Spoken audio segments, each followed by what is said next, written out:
જય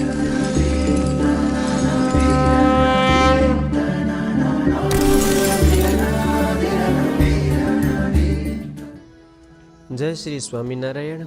વહાલા ભક્તો, ભગવાન શ્રી સ્વામિનારાયણ દીક્ષિત નંદ સંત જીવન ચરિત્ર પરમહંસ ગાથા ભાગ પહેલો, સદગુરુ સ્વામી શ્રી ઉત્તમાનંદ સ્વામી જીવન કવન. બે સંતનો દિવ્ય સંવાદ. સંવત 1923 રામનવમીનો સમય સદગુરુ ગુણત્તાનંદ સ્વામીએ વડતાલ ધામમાં કરેલો. ચૈત્રી સમયમાં આવેલા અનેક સંતો ભક્તોને કથા વાર્તાનું સુખ આપ્યું. બ્રહ્મ રસ વરસાવી સ્વામી વડતાલ ધામથી અમદાવાદ પધાર્યા.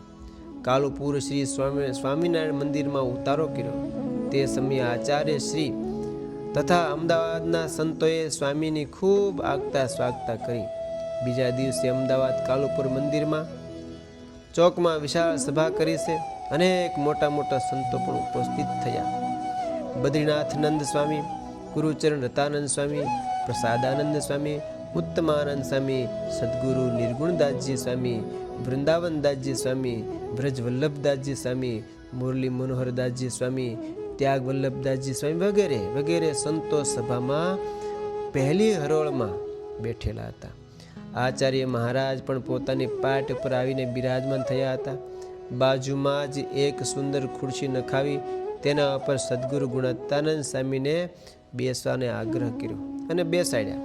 પછી આચાર્યશ્રીની ઈચ્છાથી સદગુરુ ગુણત્તાનંદ સ્વામી તે સભામાં ભગવાનના મહિમાની અપરંપાર વાતો કરવા લાગ્યા.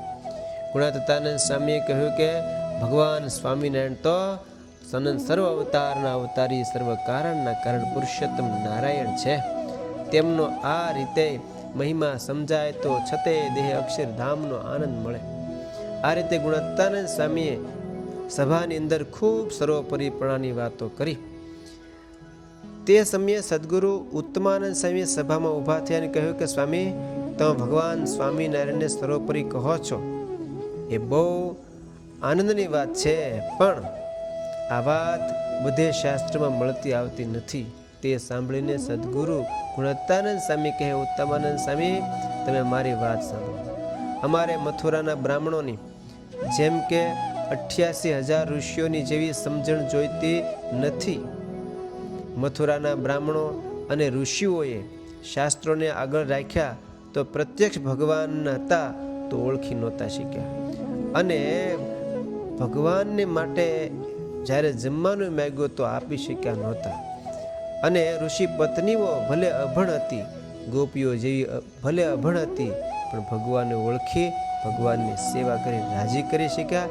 માટે આપણે તો ગોપીઓના જેવી, ઋષિ પત્નીઓના જેવી સમજણ રાખવી. પ્રત્યક્ષ ભગવાનને ઓળખ્યા સિવાય મોક્ષ કેમ થાય?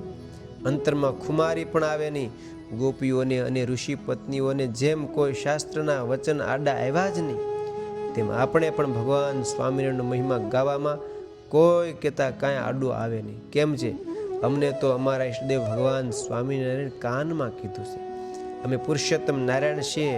ના પુરુષોત્તમ નારાયણ માની સમજી લોકોને પુરુષોત્તમપણાની વાતો કહેજો.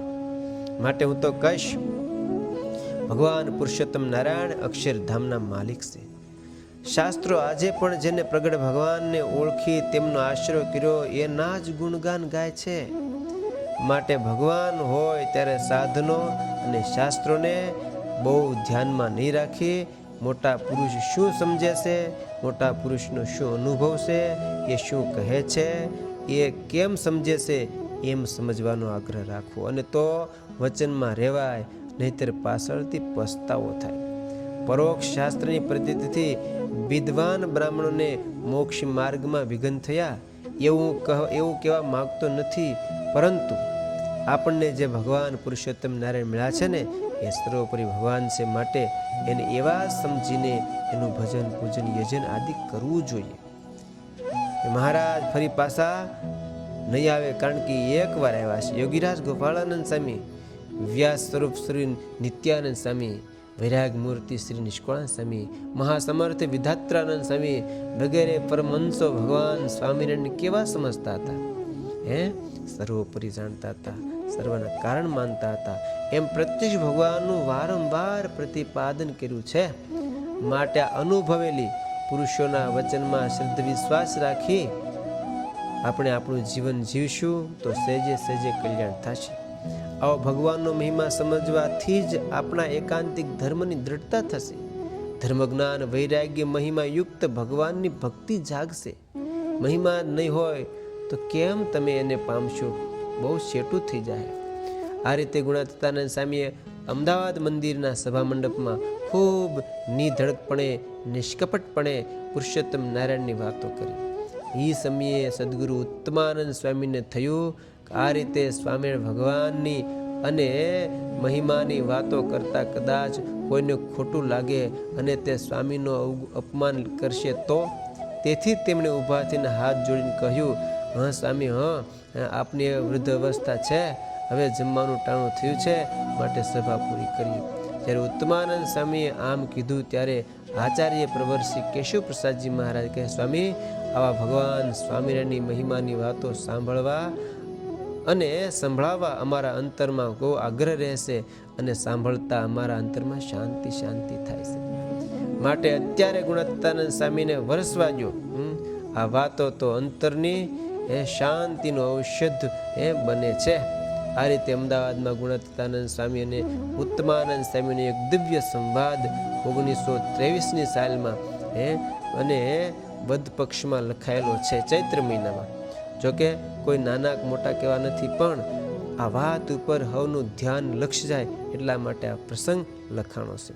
આ પ્રસંગ ઉત્તમાનંદ સ્વામી સભા મંડપમાં છડે ચોક ભગવાન સ્વામિનારાયણની મહિમાની પછી તો વાતો કરવા લાગ્યા હો.